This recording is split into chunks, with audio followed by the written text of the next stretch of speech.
आप हमें भूल जाएं हमें कोई गम नहीं, आप हमें भूल जाएं हमें कोई गम नहीं, लेकिन जिस दिन हमने आपको बुला दिया समझ लीजिएगा इस दुनिया में हमने। वाह वाह वाह वाह।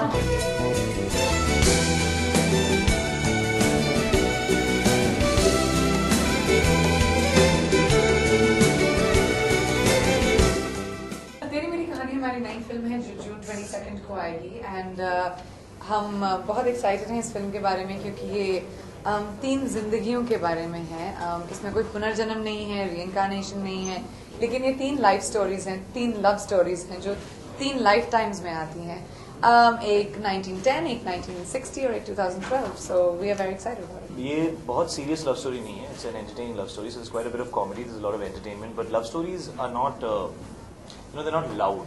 So इस फिल्म के अंदर 3 कहानियां हैं, 1910 का ईरा है, 1960 है, 2012 है, तो हर कहानी के अंदर फ्लेवर अलग है, हर कहानी के अंदर कैरेक्टर्स अलग हैं, हर कहानी के अंदर लव स्टोरी अलग है, and the whole film is pretty much about the boy and the girl and their interaction, but the situations are quite entertaining.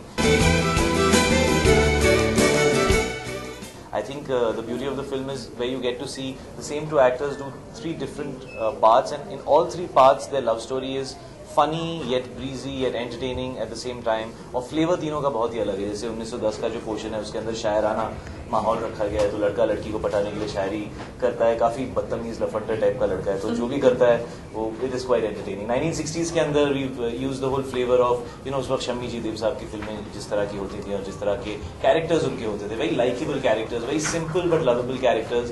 Priyanka का भी जो कैरेक्टर है it is inspired by somebody like Saira ji and things like that. तो उस world का जो charm था, उस वर्ल्ड की जो मस्ती थी, some of the most fun song, some of the most fun films वो फ्रॉम दैट टाइम पीरियड, तो उस तरह का एक एटमोसफियर क्रिएट करने की कोशिश की। मुंबई के अंदर फिल्म है, उस वक्त मुंबई था, एंड मैं एक स्ट्रगलिंग म्यूजिशियन प्ले कर रहा हूँ, ये एक सुपरस्टार प्ले कर रही हैं, और इन दोनों की एक ट्रेन में एक दिन मुलाकात हो जाती है, then what happens between them, even if you see the song उफ from the film, it's got that very 60s feel. 2012 is very contemporary, very today. It's like the kind of romance that would happen today. Us as we are. Yeah, it's probably us as we are. अगर हम London में होते, campus के अंदर पढ़ाई कर रहे होते, तो शायद हमारे साथ भी कुछ ऐसा ही होता। So it's 3 different worlds. Actually real life में मैं झूले पर झूलना चाहता हूँ, बट मुझे फिल्मों में ऐसा कोई करने नहीं देता। वैसे आजकल हीरो हीरोइन सभी झूले पर झूलते रहते हैं, बट मुझे ऐसा कोई मौका दे नहीं रहा है।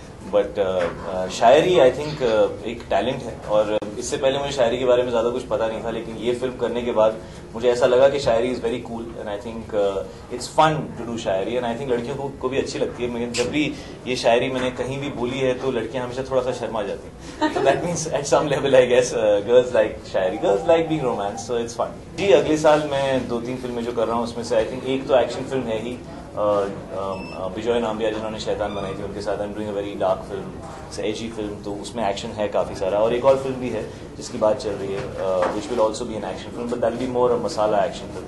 So yes, action is on the cards for sure.